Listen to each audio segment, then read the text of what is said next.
of my week, even though I was in Montana. Wow, dude.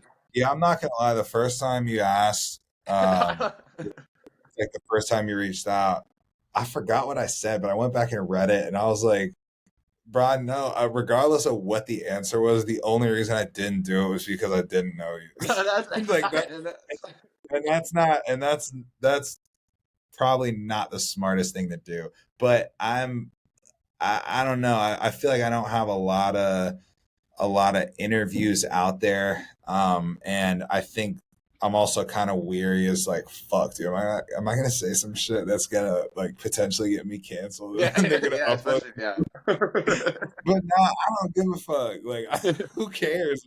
If that happens, I was probably meant to be canceled. I don't know. But no, dude, anytime you want to link up and shoot the shit, I'm down. I'm big on supporting the people who support me too. And you've been nothing but a gem when it comes to posting my shit and helping me out. So if there's any way that I can help you and your platform out, like I'm all the way down for it. And any other time you wanna link up and chat, dude, I'm definitely down for it. You're a cool dude too, by the way. Like going into this sometimes as an artist, I feel like maybe the interviewer is like, fuck, does this artist have an ego? Is this dude gonna be like super pretentious and whatnot? But also too, from the artist to the interviewer, I'm like, damn, dude, what if this shit's awkward as fuck? To talk to people. Yeah, like, what if this dude speaks a different language? You know?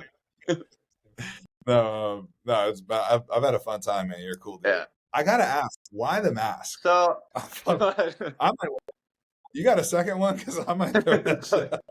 So going into the medical field, I had no idea where this was gonna go, and like didn't know if I wanted my face to be on the platform. Didn't know if I was gonna tell anybody about it. And everyone's like, "Jake, you love Batman. Just go with the Batman mask." And then it became the Batcave Beats, and women Oh are my always like, "Get rid of the mask, throw it out." And every dude is always like, "No, keep the mask. Keep the mask going." God, dude, why not? Yeah, no, like, yeah. I feel like every once in a while you should switch up the mask if it's like a special holiday or something. But one of these days you gotta throw on like the luchador mask. That would go crazy. Yeah, that's a good. You know, I'm gonna consider that. I need to switch up the masks a little bit. I think that's.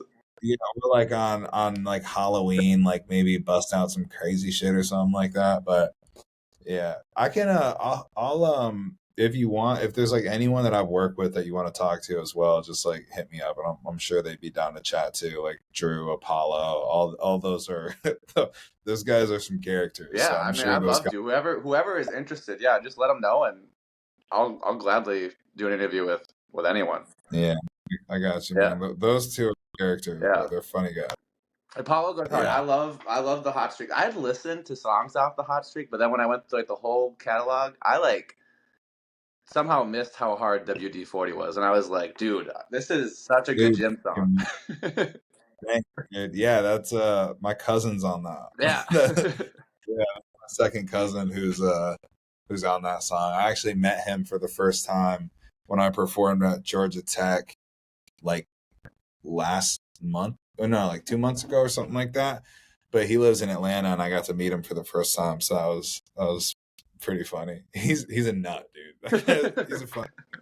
he's a funny ass dude. But yeah, man, that song was cool. I think I might do a Hot Streak 3 at some point. I feel like you can't do 2. You need the trilogy. You need the full trilogy.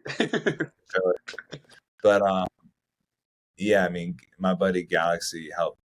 He produced every song on there, so he helped out a ton with that, and it was just fun. The first one was just a bunch of songs that I didn't think stood alone as singles, except for the only new songs I wrote for the first one were A Lonely Fall and then No Title, which were both about my girlfriend. And she heard that, and she's like, I think these are about me, and we weren't dating at the time. And I was like, yeah. But yeah, and then the second Hot Streak was planned. And I thought about like the track list and how I wanted it to sound and whatnot. The only song that I think I had half written for that one, I was halfway done with Hot Like the Sun, which is just such a dumb name. And then therapy session I'd written a little bit of too, and then I finished both of those up and sent that out. But I listened to Hot Like the Sun the other day, and I was on a run, and that shit had me Yeah, juiced, bro. yeah. That shit had me pumped. And there's a girl who's been listening to my stuff since like 2018, like damn near when I first started getting consistent. And she sent me a picture the other day of like a tattoo invoice for an artist, and it said, "Oh wait, what song is this from? Oh no, this is from Letterman Jocks. My bad, completely different topic." But I thought it was from Hot Like the Sun. But she's getting some of the lyrics from that song tattooed on her. I was like, bro, what? That's fucking crazy. I told her, I was like, yo, any show you want to come to, like You're free. whatever act there is, like, yeah, just flash the mat and you're You're it. you're in. But yeah, Years up until this year, and I was like, oh, I wish when you said you were going to NC State, I was like, oh, I wish I still lived in High Point. where do you live right now? If you're okay with mentioning? Minnesota.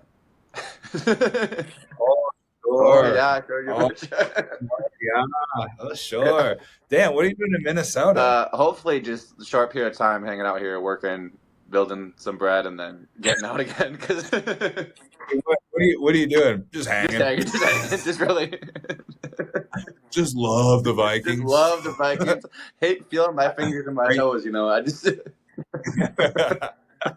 Are you in the Twin City area or what? Yeah, in the Twin Cities area, which is cool. Is it fun? Yeah, Twin Cities is pretty fun. Yeah, I like the Twin Cities. I definitely, as a kid, didn't go as much, and now that I'm like, I lived in Minnesota as a kid, didn't go to the Twin Cities a whole lot. Now that I'm like older, no way. Yeah, so I came back after finishing up school for a little bit now, and it's like kind of cool because it's, even though I'm like from Minnesota, it's like being in a new city just because I'm like living in the cities now and like experiencing the city life, I guess. Yeah, dude, and it's crazy, man. If you look on the map, Minneapolis is one of the most northern, it might be the most northern big city in America. Yeah. Like, it's a pretty fucking big city, and it's up there, and there's not really much else around it. And they got some sick nature, like right outside the city, which is like the one, like in the summer, it's awesome because you got like nature and parks and lakes everywhere, like right on the city, which is sick.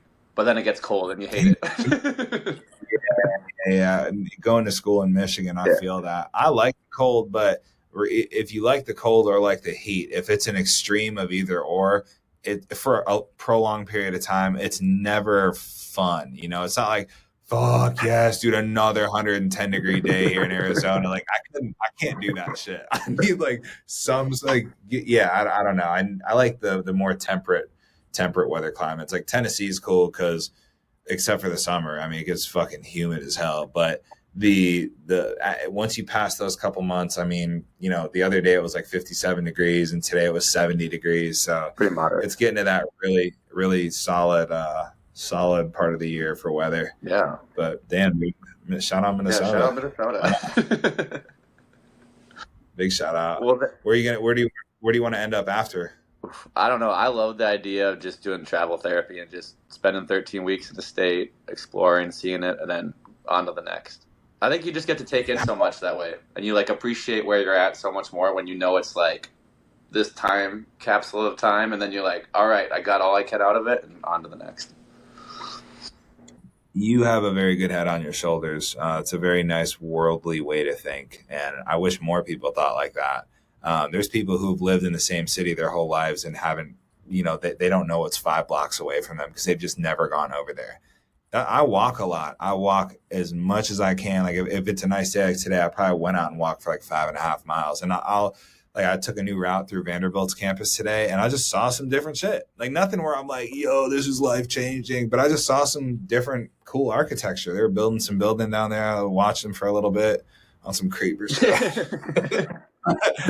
But you just see shit that you wouldn't have seen if you just sat in the crib, which a lot of people do. But yeah, no, that sounds like it's going to be a fun time. But whatever you do, definitely keep doing this. Yeah, well, thank you. I appreciate that. Yeah, I think when you're in a new environment, that's when your senses are like most upregulated, and you just like when you drive on the same street, there could be a million new things going on around you, and you just like are so autopilot that you just miss so much of life. And I'm trying to be on autopilot 100%. As little as possible these days. Dude, that's why I don't like being on my phone, Yeah. man, because it's just scroll, scroll, scrolls. Yeah, shit, dude. I feel you, man. But yeah, dude. Well, like I said, any other time you want to chop it up, hit me up. Would love to come back, and I'll start sending you the unreleased stuff.